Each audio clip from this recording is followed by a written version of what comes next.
Good morning, everyone. All right, everybody here gets a gold star. You stuck with us through Saturday. You're here ready to go at 8:30 a.m. Thank you so much for being up and being ready to go on a Saturday morning. I know it's been tempting in this beautiful weather in Austin and this great location to do some other things, but we really appreciate you sticking with us. Hasn't this been a fabulous day and a half so far? I'd like to thank our CCATT Education Committee for working with Dr. Gonzalez and the Texas Success Center to merge these two events. I think it's been very successful, great content, as well as hearing about some great activities and work that our colleagues are doing, an opportunity to do our biennial legislative update, although at this point in time, it is almost a perennial legislative update because I'm not sure that topic ever goes away. But I do want to specifically thank the faculty and staff with BOTI and the Texas Success Center for your work with us this year. This has been really fabulous. And to all of the Texas Association of Community College staff for supporting this conference. You all have made it so easy for us as volunteers to stand up here and take the credit, but we know that so much of the work was done by the staff, and so we really, really appreciate those efforts.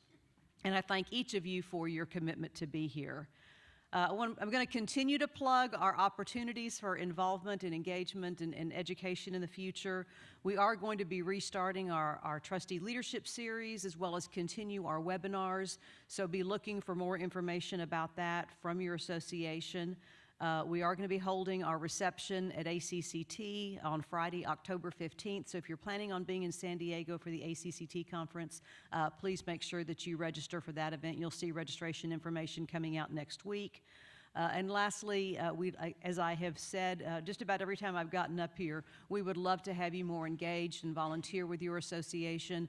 So if there's any of these areas that we've talked about over the last day and a half that would be of interest to you in terms of engagement, please let me know, please let Manny know, reach out to any of our board members, and we would be thrilled to get you more involved.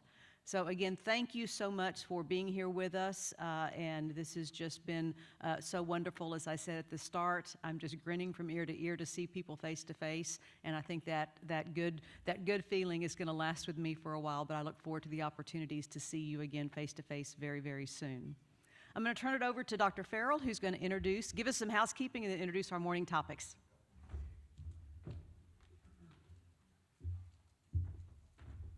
Thank you so much, Carol. I really appreciate the leadership that you bring to the association. And I ditto your remarks of thanking the CCATT board, especially the education committee, for being such good partners with us in planning this event. Thank you so much for your good work and your volunteerism. But I also want to thank, before I get started though, I've got my mask hanging from my hand, so I won't forget to tell you that I do want to continue to encourage you, if you're not eating, to continue to wear your mask whenever you're inside the building. We appreciate that. And so before we get into this last day, this most important day, we've been working for a day and a half for this day, and in a minute I'm going to try to help set that up, and then before you go out to your next sessions, then I will continue to help sort of draw the line between the connections of what we've been doing all along, so you'll have the best culminating event at the end of the day today. But before I do, I want to again echo our thanks to those who did the heavy lift to bring this great event to you. Martha Ellis and Ryan Filburn, Christina Flores, Sway Youngston, Ellie Rodriguez, and Manny Gonzalez. You've seen them. You've seen how they've been hustling and bustling around to make sure you had the best event you could have. So I would ask you, could you please help me thank them today? Thank you, team.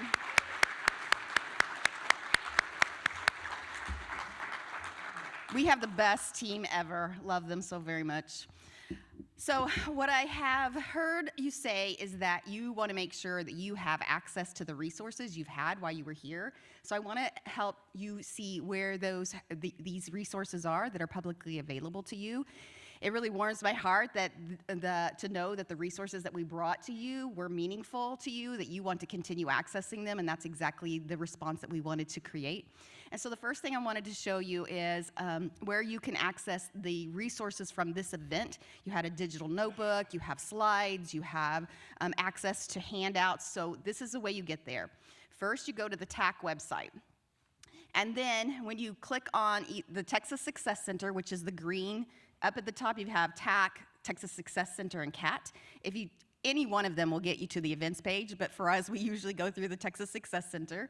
And then you see the green bar where there's events. When you click on that, it's going to give you a list of events. So for future reference, anytime we do any event, this is how you get to the resources. We always do it in the same way. When you click on this event, where we are right now in the CATT and the BOTI conference, you can see that you have access to everything you have. If you scroll down, those 3 tabs there, the digital notebook, so everything we did, plus resources to different articles and reports. You remember yesterday when we talked about the BOTI report, where Christina went and scoured your minutes of your board meetings to find out how you were actually enacting the commitments that you made during the BOTI. That impact report is there. You can find all of those things. So the digital notebook is the first tab. The second tab is presentations and resources. Many of you asked for Luis Ponjuan's presentation yesterday. It's there, as well as other presentations that have been given. And then the third tab, team strategy time. So each time you went out to your team strategy time, 1, 2, and 3 that you're gonna have today, this is where you'll find those handouts that give you instructions for what you're supposed to do during that time, but also the questions that were asked during those team time strategies. So today, when you go out to your team time 3, if you're searching for where is my action plan, this is where you're gonna find it. In your team time strategy guiding documents, team time 3. You click on that and a document will pop up that you can type into. Any questions about that resource before I go to the next one? The second resource that I've heard you ask about is the data dashboard. I'm so glad that you are excited about really digging into searching out the data that is publicly available to you. So this is the way you get to the data dashboards. Again, the Texas Success Center tab. And then on that green bar, you see what we do. And if you go all the way down to the bottom, it has I believe it's called the dashboards, the Texas, I can't read it from here, I don't have my glasses. The Texas Success Center dashboards, key performance indicator dashboards. It's the last one on the list of what we do. And it brings you here to this dashboard. And so you can see that you can click on any one of these tabs and it will take you out to the different sets of data.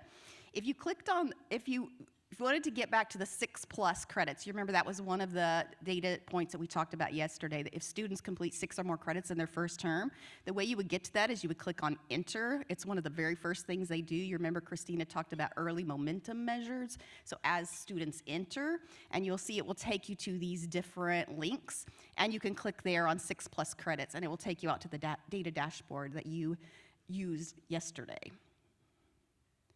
There it is. Any questions about getting to the dashboards? All right, very well. Then we will proceed. So today is the day that we've been working towards for a day and a half. Every time we plan a Board of Trustees Institute, and now this combo, CATT annual conference and BOTI, we started with the end in mind.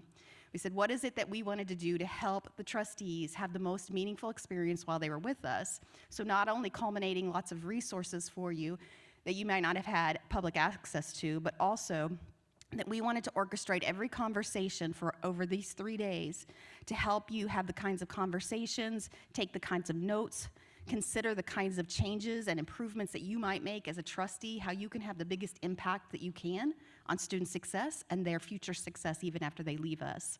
And so everything was built around where we're headed this afternoon. And so including the panel that we're gonna have here in just a moment.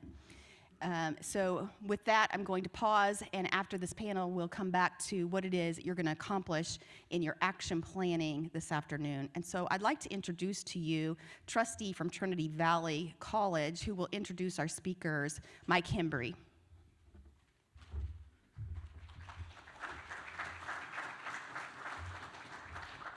Thank you so much. Good morning, everybody. It's good to see everybody smiling, handsome, and beautiful faces today.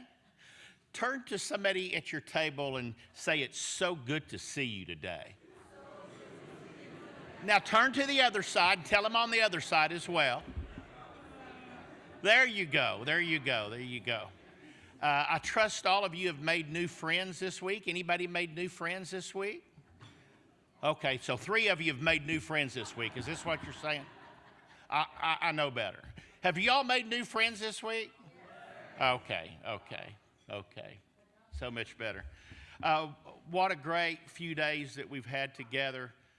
You know, I've really gleaned a couple of things out of this. 2 words I've taken out of this personally: accountability and expectation. And this is what I want to take back to Trinity Valley with me, to bring a level of accountability and allow a level of expectation to our board that we may have never seen before.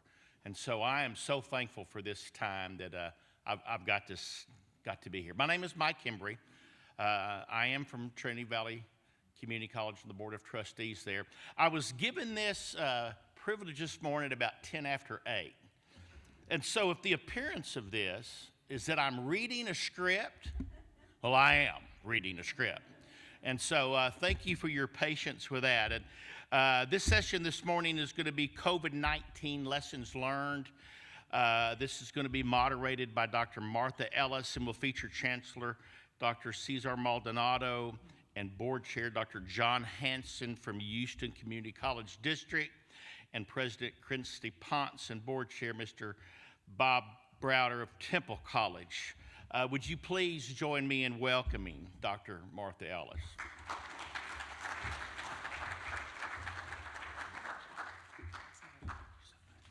So I'd like to ask our panelists to please come to the stage.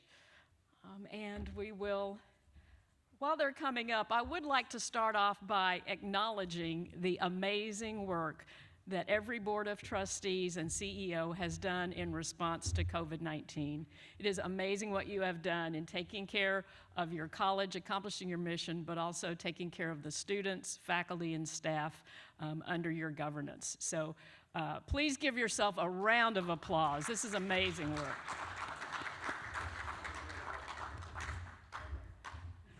What we want to do this morning is to reflect on some of that amazing work, to take time to really think, what are some of the lessons that we have learned? You know, the COVID era has taught colleges a great deal about our students, as well as about creating the ultimate effective student experience as we've learned more about our students. So this morning we have a panel that are going to share some of their experiences and then also talk to us about some of the strategies and lessons learned during this experience that they plan on carrying forward when the pandemic and as the pandemic subsides. So I'm going to ask them a few questions, and then we'll open it up to you as well, and then have some discussion. So I'm going to start with Houston Community College District. Chancellor Maldonado and Board Chair Hanson, just want to ask you, you know, ACC had incredible devastation after Hurricane Harvey. And you were recognized for providing remarkable student recovery after the hurricane. So I want to ask you, will you discuss with us what you learned from Harvey that helped prepare you for COVID-19, but also what was different about this? So just turn it over to you to tell the story, and I'll just let you go with it. So, thank you. Good morning, everyone. I want to go back to the tax day storm of 2016. After we lived through that in Houston, we set up a requirement for our leadership team to all go through the National Incident Management System training. Little did we know, with Harvey heading our way, how effective that would be. The system we set up was patterned after that. We do a preparation for what's coming, then we plan for how we're going to withstand the initial impact, and then we define the phases that we're going to use to recover. And in there, one of the key elements is guiding principles. We adopt the guiding principles and we stick to those. With COVID, we still have those today, even though we put them together in March of 20. And I can get into details as we have the conversation, but the difference is with Hurricane Harvey, we thought we knew what was coming. You know, we got our duct tape out and our sandbags, and we were ready. With COVID, we had no idea. And we're still yet learning today, but as a learning organization, we know that we can continually improve and tweak the processes that we have. The relationship with the board and the board chair was critical in getting the team to work effectively and have confidence in each other. And I'll turn it over to Dr. Hanson. Thank you, Dr. Maldonado. I was board chair last year in 2020 when COVID first hit. And the thing which I think is different, obviously, when you're in a crisis situation is that while, as a general rule, it's desirable for the board to stay out of operating decisions and to let the administration have the guidance of the policies that are going to be implemented. It's absolutely mandatory in a crisis situation that the board not try to control that from the sidelines, but rather let the administration make the major decisions and to evaluate after the fact whether or not those decisions have turned out to be the best ones. We had a particularly difficult situation in 2020 because we had just brought 4 new board members on out of our 9 total board members. And it's always a challenge when you have anything like half of your board coming in at one time. It's an opportunity in the sense that if you need to reset some things about the culture of your board, there's your chance because you have so many new people who haven't already committed themselves to how they think things should operate. But to have to do that in the midst of a health crisis is especially demanding. I think that we were relatively successful in getting everybody on the page. Some of it may have in fact been that we all recognized there was a crisis, which we realized made it incumbent on us all to try to make it work. But as the Chancellor has pointed out, we did in fact follow the rules. We let the Chancellor be the conduit for all information, and we let the administration make those basic decisions with consultation with the board, and then judged afterwards whether or not we were correct. And I think for the most part we did a pretty good job. We're talking here about art rather than science, so it's not easy to put it down into steps A, B, C, D. But to make all of your new trustees, when you're bringing such a large number in, feel that they matter and that their input is valued is terribly important in being able to manage this type of a crisis. And I feel vindicated in looking back on it that the way we went about that really did make a big difference. Terrific, thank you. And I do want to point out one element of our structure has 2 different groups looking at responses. There's a short-term response team after we do the phasing and setting our guidelines, and then the long-term response team. So the short-term is we need to do a well-being check with our employees and our students. We need to make sure they've got food and shelter. And while that's being done by one team, there's another team looking at how are we going to get resources like on the digital divide. Do our faculty have all the devices they need to move to a different modality? So 2 different teams working concurrently with different objectives within those 2 teams. And that was very helpful because we didn't have everyone in the room working on the same thing. And it allowed us to scale and be more responsive and more effective in dealing with COVID in particular. Chancellor, I want to ask one follow-up question. I know in Harvey you set up a process of getting financial emergency aid to students very quickly.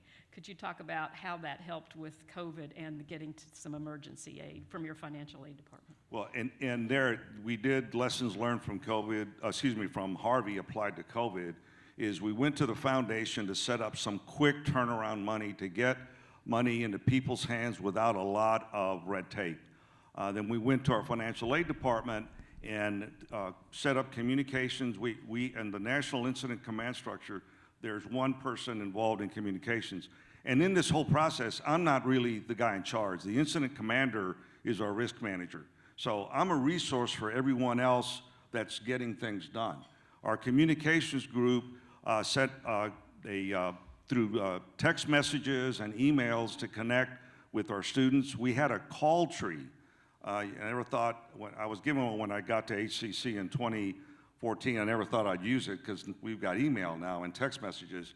We went back to the call tree with Harvey because of the power outages.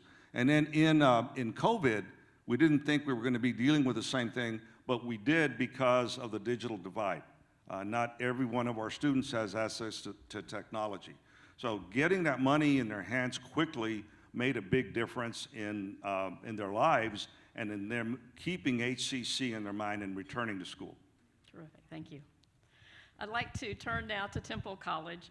So President Ponce and Board Chair Browder, Temple College not only dealt with the pandemic, but you also passed a general obligation bond during COVID. So will you discuss the strategies that the board and senior leadership did, not only to address the pandemic, but to make a decision and get a general obligation bond passed? Thank you, and that's a good question. We got quite a bit. And so the most important part was having a solid facilities master plan, something that demonstrated the need.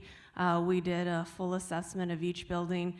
Temple College is about to celebrate its centennial, so we have a lot of older facilities that were high need, but we also did a lot of, had conversations with our faculty and staff, with our employers, looked at labor market, really looked at what programs we were going to need in the next few years. And we had a pretty comprehensive plan, and so we knew there was a need, but the timing was the question that we talked about a lot. Once our facility master plan was done, as many of your facility master plans, they probably add up to several $100 million, as our did, but they were all critical projects that we felt were really important. So we talked about COVID-19 specifically with unemployment and safety and just the uncertainty at that time of, is this the time to do that? But as we looked at our facilities master plan, we looked at the importance of our projects and what they would do to help address what was happening during COVID-19. So one of our big projects was a new workforce development training center. And so that is the critical component that's going to get people into jobs, that's going to do that high demand, high wage training, that quick training, get people into employment. Also, another component was a university center, and we don't have a university center in the city of Temple, and the closest university is a private university, so not the option for many of our students. And so we knew it was important to work with our university partners to offer both bachelor's and master's locally. And the last big project in our facilities master plan was a major expansion to our health sciences center. If COVID-19 taught us anything, it was that we needed to work to address the shortage in healthcare workers even more. And so we looked at building capacity in all of our healthcare programs, adding a few others that Baylor Scott and White was requesting, as well as committing to doubling the size of our nursing program.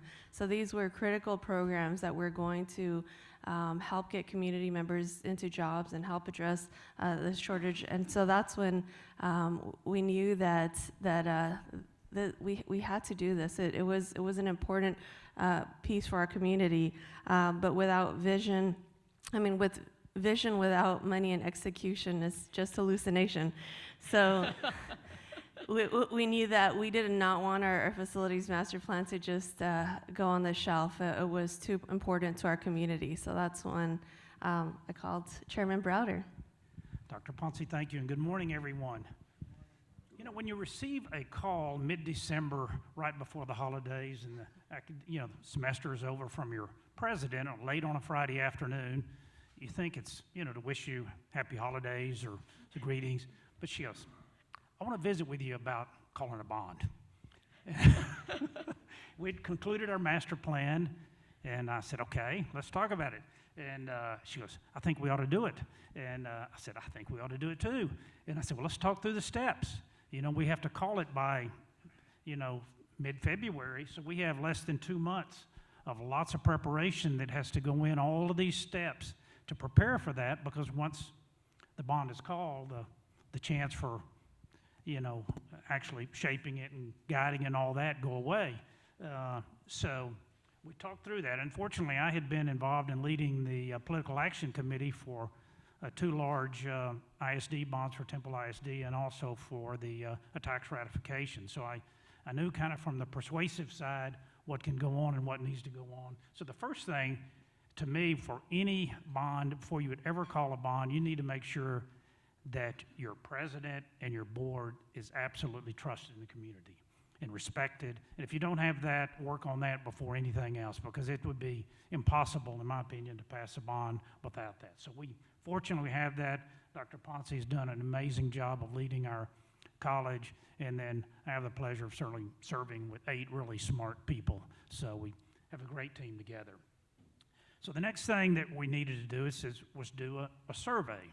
And I'm not talking about a survey monkey survey. I'm talking about a scientific survey, political survey, that are political, scientists that go in there and analyze the opinion of the college, what size bond would support. We had questions about a $75, $100 million, $125 million to judge the attitude of our voters, and also the projects that have been identified, and then what that helped do. And the survey actually is designed to be a profile of actually anticipated voters by precinct, by gender, by political party, all of those things, and it's margin of error around 5%. So you have a lot of confidence in the survey to help guide and lead. And if you're not doing that, I can't imagine going forward with a bond without having that guiding to help with the messaging.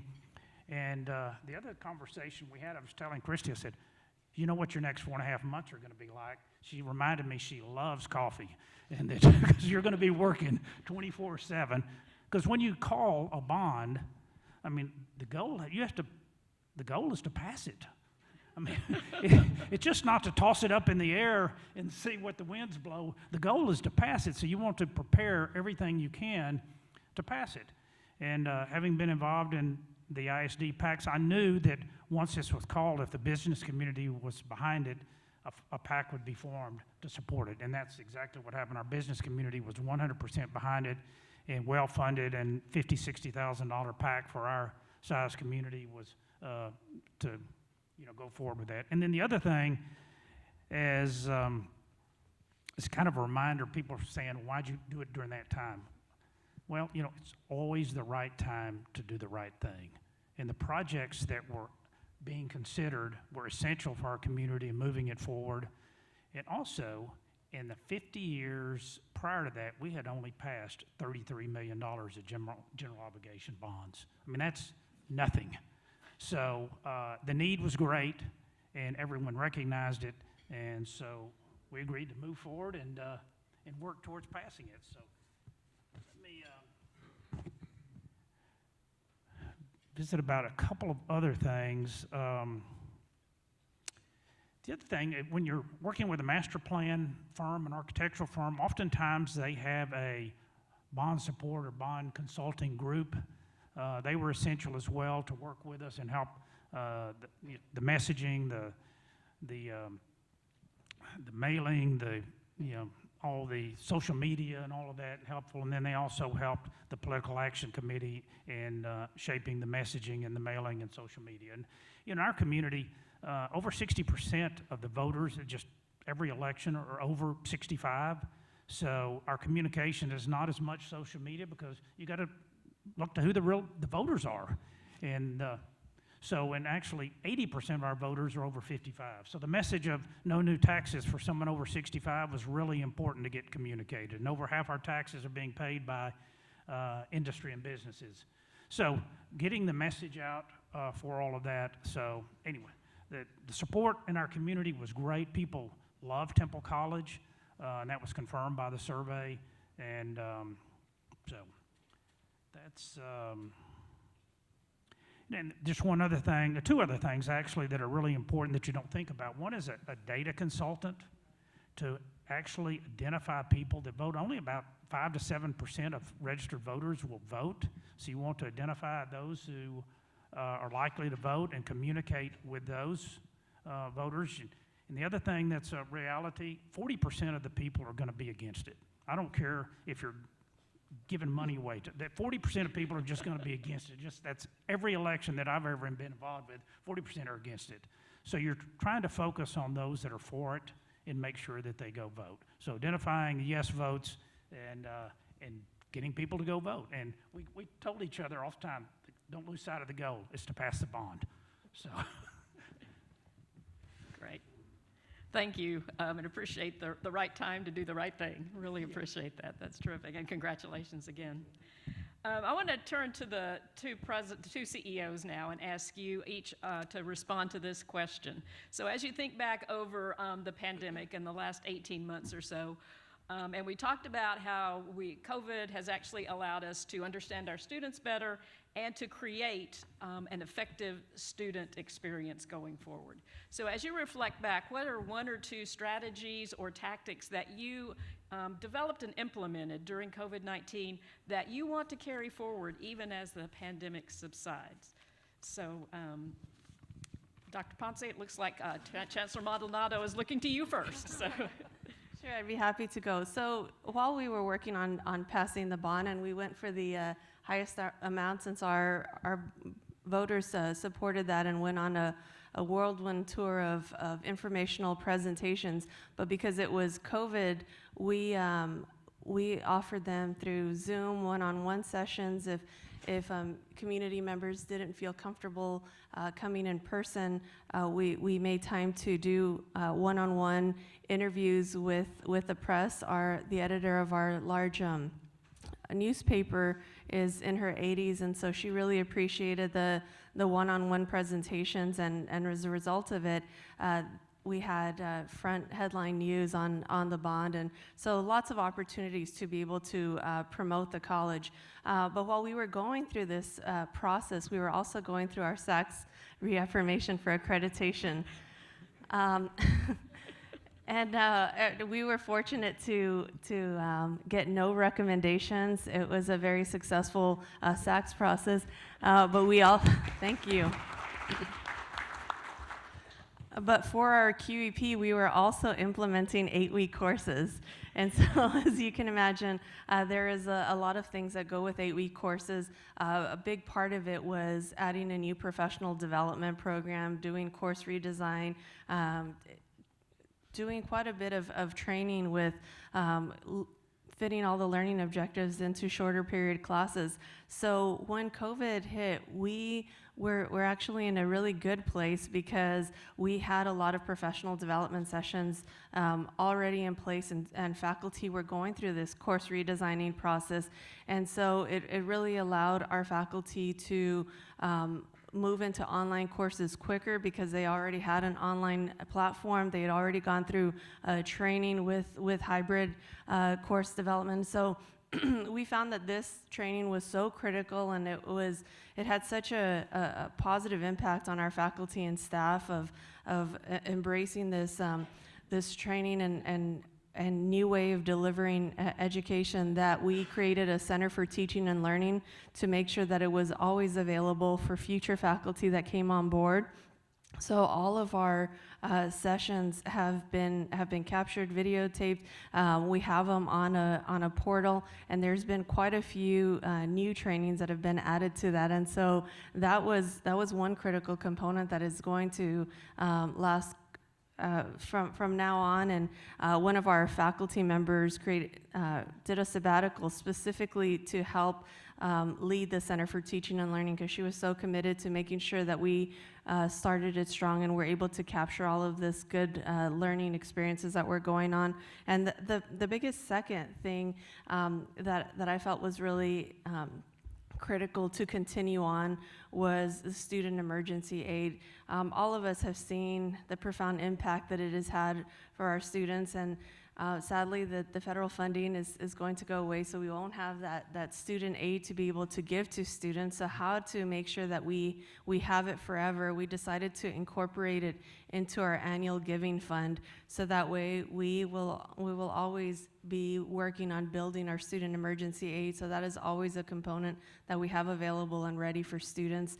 Also, we had a food pantry, we have a circle of support and a social worker, but we saw a huge uptick in the use of that, and so we partnered with the Central Texas Food Bank to make bigger deliveries. We added several more refrigerators and freezers to have a lot more food available, not just during COVID, but on an ongoing basis. And so this is a commitment that we're continuing on. Thank you. Chancellor? The training is become a constant review for us. You know, everyone in our organization believes they're connected to the students and they understand the students' lives. But we found out both in Harvey and with COVID, we're not. We're not connected to the students like we should be. We want to be. And in assessing our processes, our training, and our digital tools, we found weaknesses. Some of our training hadn't been updated for 5 years. So who wants to go take a mandatory training on the topic of student support, and it's the same video that was put together 5 years ago? We're now updating those regularly, multiple times a semester. Second is we've added some technology. We're implementing a CRM, a relationship management software, so when a student calls in, it's a dream to have one advisor for every 300 students. The only way we can approach that is through technology to be able to scale. But that student calls in, the advisor can access their record, and it's Microsoft-centric, so it's got all of these tools that are linked together, so that advisor doesn't have to ask the student the same questions over and over again. We have created and working with Microsoft personas that describe a student's experience, a student's environment, that allow us to better connect the advisors that are good at working with single parents, for example, and helping them navigate their challenges. If those advisors, we want to use their skill and ability where it's going to have the most impact. So we're not there yet. We're implementing the CRM as we speak in a pilot. The training's updated, the technology's updated. We found out that as successful as we thought we were with the food pantries, it's not enough. COVID shut everything down.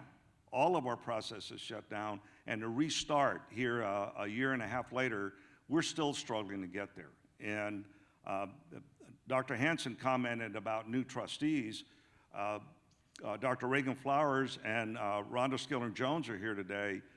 Although I knew Trustee Skillern-Jones from her service on the school district, Houston School District, I'd never met Dr. Flowers. This is the second conference that we've been to in her year and a half, 2 years service on the board. So that's a struggle where you only meet on video and you don't really get to have the dinner and bond and talk about the things that are important to each of us. So these conferences are really critical in creating that bond between the CEOs and the trustees. So I really value that, and thank you for having it. What I just shared with you, we're going to move forward. We can't be current if we don't update our training. And these are things that every time I bring up training, my staff cringes because the next word is mandatory. And there can only be so much mandatory training, and my response is no. It's part of the job, it's part of what we do. So the big takeaway for us is updated training is critical because there is no new normal, there's a next normal, and it'll continue to change on us. Terrific, I appreciate that. Also, appreciate your willingness to share the struggles that you're having as well as you try to move from COVID into what is the next normal look like. So thanks. I'd now like to turn to our two board chairs and ask them to respond to a similar question, but a little bit different. So what one or two strategies or processes that were utilized by the board during the pandemic do you intend to continue after the pandemic subsides? So Dr. Hanson, you want to kick us off? Well, Microphone, I think please. the administration. There we go. Sorry about that. I think the administration is in agreement that a key process that we put in place for the planning of dealing with whatever situation, COVID-19 in this case, is to break it down into a series of phases. The phase of preparing, the phase of withstanding the issues that arise when you try to do something different, the actual transformation, then reimagining what it is you're now going to be doing so that you arrive at what the Chancellor has just described as the next normal rather than the new normal. New implies that it's not going to change again. We know that's not really the case. And I think by envisioning it as that series of steps, and that every time you have a reaction, you're breaking it down into these same kinds of steps, is something that we developed as a part of the process of dealing with COVID, and that I think we're convinced is the right way to visualize the adaptation process. Great, thank you. Okay, thank you. I think one thing that we really experienced during the bond process was high community engagement.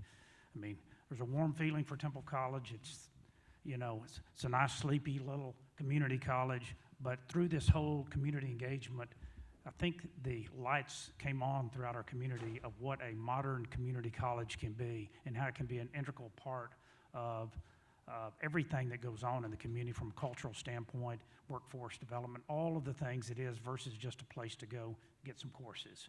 So I think that was one thing that we're going to certainly continue that initiative in reaching out during the bond process and regular community updates. The other thing is it was amazing how many people, when Christy was out presenting, have a connection to Temple College. They either went to the college themselves, their spouse did, their children did. It was probably 90% to 100% every time. So our alumni association really didn't exist.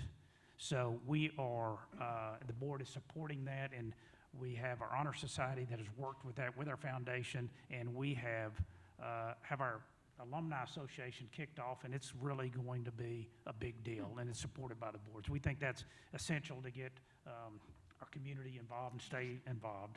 And the other thing that came out of this, we had a tagline that throughout the bond, it was trusted for generations and building for the future. And we actually are continuing to use that. It was just not a bond tagline, but it's kind of a current mission of where we are as a community college. The other thing I would encourage you to do is whoever the head of your foundation is, make sure they're integrally involved in everything.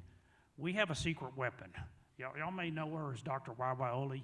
We know her as Evelyn, and she goes to everything we go to, all of the bond presentations.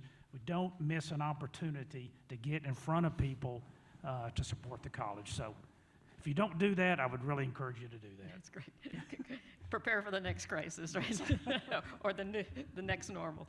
One thing that that I didn't hear from any of you is going back to the way we did things before. So I really appreciate the future and the framing of the next normal, because we're not going back to the way it was before. Let me open it up to any questions that people in the audience might have. Is there anyone that would like to ask our panelists some questions about anything they've talked about, or others? I'll ask a question. Hold on just one second. We've got a microphone coming. Thank you so much for waiting. We have people that are viewing this virtually, so it's very helpful for them. Thank you. I'm impressed with everything y'all have done in a logistical sense and working with your community. But during COVID-19 and all the challenges that were there, How did the students fare in their educational attainment during all this crisis, during all this mess? Because that's what we're about, are those students. So did they reach the levels of expectations that you had for them, educationally speaking? That was our priority, our number one priority. So similar to what HCC mentioned earlier, we also got on the phones and called every single one of our students, and we used a lot of our money from the federal aid to be able to give to students as quick as possible that we identified were struggling or were having financial needs. We also, our teams were working on, we have some student success coaches who partnered with the rest of our teams. They usually help students throughout the year on various, on being successful and staying enrolled. And so they were able to provide training to the rest of our student services team to kind of create an action plan on how to best support our students during this area and get everybody that training needed to be able to be as responsive as possible. And that was really helpful because we had so many more individuals who were out reaching out to students and making sure that they were okay. And so this helped with our student retention numbers. We were keeping them enrolled in school. Our faculty did a lot of amazing things, including provide extra tutoring, provide online tutoring. We had a lot of supports that were added during that time period as well. Our writing center, our math centers were all being flexible and offering a wide variety of different services. As I mentioned, our circle of support was adding the non-academic barrier supports. And so I think as a college, we came together specifically to make sure that our students had what they needed to be successful. And so our students did very well. Our students stayed enrolled, and we were also fortunate to have keep students coming back the following semesters. And so I think that working with our students throughout the semester on a plan of staying engaged and planning for the consecutive semester was extremely helpful because our enrollment numbers also did not drop at all. We kept students enrolled, and with high school seniors, we created a Stay Home Start College program, and it was a scholarship program specifically for high school seniors. And so we saw an increase in the number of high school seniors that came to Temple College immediately after graduating from high school as well. So we had a double mission to make sure that we were helping the students that were currently enrolled and that we were supporting all those students who were graduating, about to start college, but didn't know what to do or where they were going or what their next steps were. Great. Chancellor Maldonado, anything? The quick reaction, immediate reaction over spring break of 20, over a 2-week period, fantastic job of faculty of converting thousands of sections into online. We had 93% of our students finish the semester. We were on upward trend on student success in terms of the number of hours in the first term. All of that, those positive metrics went sideways or backwards due to COVID. And we're working with Achieve the Dream and looking at those numbers. Here, the last year, 30% of our students that took math finished the course with 0 credits. That does not trend in the right direction. So we're working on recapturing the momentum we had before COVID. We were doing things with co-recs that were showing in the numbers. We have, again, very strong trends, as indicated in the data that's presented on the CCATT website. But we've got some retrenching to do. We've got to re-engage students. Our enrollment fell 18%, huge number. Right now, we're flat compared to last year. We're up about 3% in contact hours. That doesn't address the student success issue. So we're still working on that. We've got tutoring. We're expanding the resources that we're offering students using federal money. We're putting more advisors in place. So we're hunting for the next normal to be able to gain our footing, to go back in a positive movement with student success. You want to, yeah, go ahead, Dr. Hanson, if you'd like to. Yeah, I think one of the takeaways I have from what I've seen taking place the last year and a half is that while there are many students who seem to do quite well in an online environment, some who absolutely prefer the online environment, I think that the majority of at least our students, and I suspect this might be true of a lot of other institutions as well, really don't do that well in an online environment because it puts such a tremendous demand on their self-discipline. And many students really need the externally applied discipline that comes from an in-person class. And I think for the longer term, there's a real question here that you can do a lot to support the students in this process, but if their learning style does not really lend itself readily to the way that online instruction is presented, there's simply going to be very binding limits on how far you can take the non-online oriented student to go.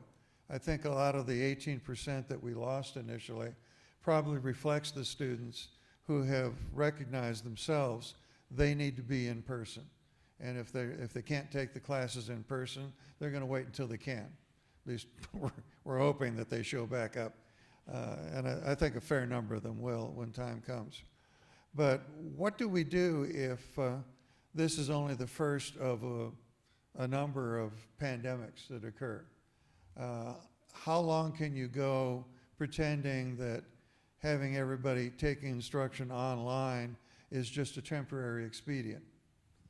I mean, at some point, if pandemics keep hitting you, it's not temporary, it is the next normal. And I don't think that we have a good answer for that at this point. Is there a way to work with students so that the ones that don't think they can do well online get better at it? We'd like to hope that there's techniques that would do that, but I spent a lot of years at the front of a classroom myself at the university level, and students have definite learning styles, and those are very difficult to change once they reach the age where they're actually at college level. So I guess I would throw that out, at least something to be pondered for the longer term. If another pandemic comes along, do we just have to repeat what we've already done? Or is there a way that we can get ready for that to help the students that don't prefer online but have to do it for health reasons? So I'd like to, I think that's a great sort of way to end our panel, in that we have a lot to learn from COVID-19. And we have lots of questions as we are reflecting back on what we're doing. I think a couple of points that were made about training, and in response to Dr. Hanson, we have to learn how to get better at doing a variety of delivery modalities. And so I appreciate both of the presidents and both of the chairmen talking about how important training is and how much we learn from the experience we've had from COVID, and reflect on that data. The question you ask about student success is critical. I also want to commend everyone, because every college that I have, that I know about, is putting a variety of options for students. And so you have the online, you have the hybrid, you have the face-to-face, and as you are continuing to learn how to best serve students, that gives them the option. I think it is up to us to make our colleges really student-ready. And what does student-ready mean in a COVID or other pandemic environment? We're all learning together, and I thank each one of you. Please join me in thanking our panelists.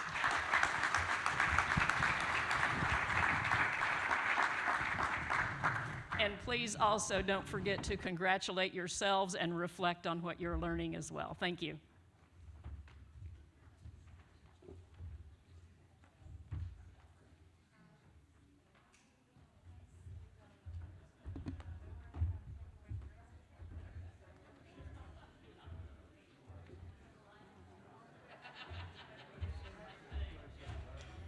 Thank you all so very much for your leadership. I really appreciated what we learned with this panel. So if I could have your attention for just one more moment, because we've worked so hard to come to this moment, I don't want to miss it. I don't want to miss the prep for what we're getting ready to do. What a great panel, what great examples you've been to us. But throughout the conference, we've had the great privilege of hearing many good examples of the ways that CEOs and trustees are working together to make the kinds of change that we want to make for our students. I'm reflecting back on where we started this institute and this conference. When we started, we said there were 3 topics that we've learned throughout the course of our BOTI days, that we know that exemplary boards do these 3 things, and we've re-emphasized them throughout this conference. And that was that you create a culture of change, that you monitor what matters, and you are setting the strategic direction for your college. And so you've had a series of concurrent sessions, plenary speakers, and team time that have reiterated, and you have been taking notes and having great conversations with your colleagues about these 3 topics.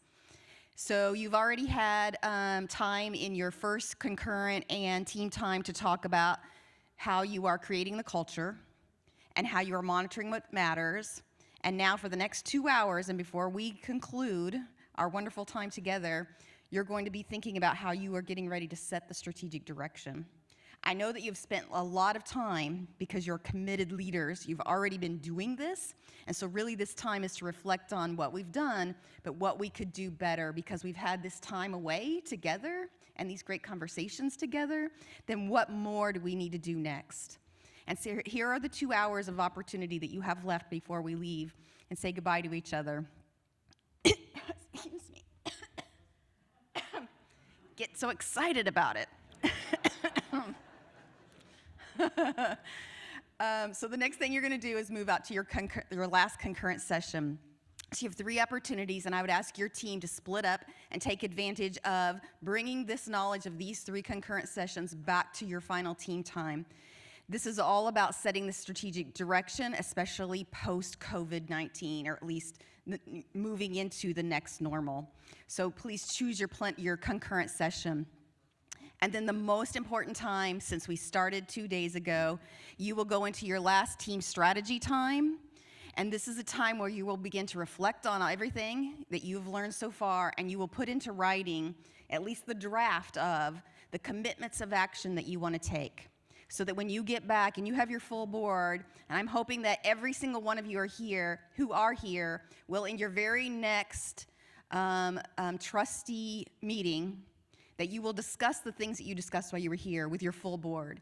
So that this was time that was meaningful here, but is also meaningful for the future. That you can take what you learned here and begin to have conversations with your full board about what that means for next. And so in your in your last team time, there are 2 things that we ask you to complete. There is an action plan. So those of you who have been coming to the BOTI forever and ever, you know that there's a short action plan so that we can take notes. We can not only use that to make change in this next year, but then next year we can reflect back on the things we were thinking so that we can build on the momentum that we have created here. So I ask you this morning I showed you where to access that online, so you'll have your action plan and your resident faculty can help you access that. You will take notes, and there's an email address, success@CCATT.org, and it's listed there, so as soon as you have that all filled out, we ask that you submit that to that email address. And the second thing we ask you to please fill out, we've created a very short evaluation. It's a Survey Monkey. I think it has 10 or 15 questions that you can click through very quickly. I've heard some really great feedback, but I'd love to have it documented so that we can continue to learn about how we can make these events as meaningful as possible for you all. So 2 things to turn in before you leave: an action plan and your evaluation. If you need more time with your action plan, we ask that you please at least turn it in to that email address by the end of the month if you need to go back and talk to more folks about that. So with that, I say thank you so very much for your honest engagement and your great conversations that you have. Please have a great and meaningful next 2 hours, and I'll say adieu because we will not be back in our full plenary again. Safe travels to you all. Thank you so very much.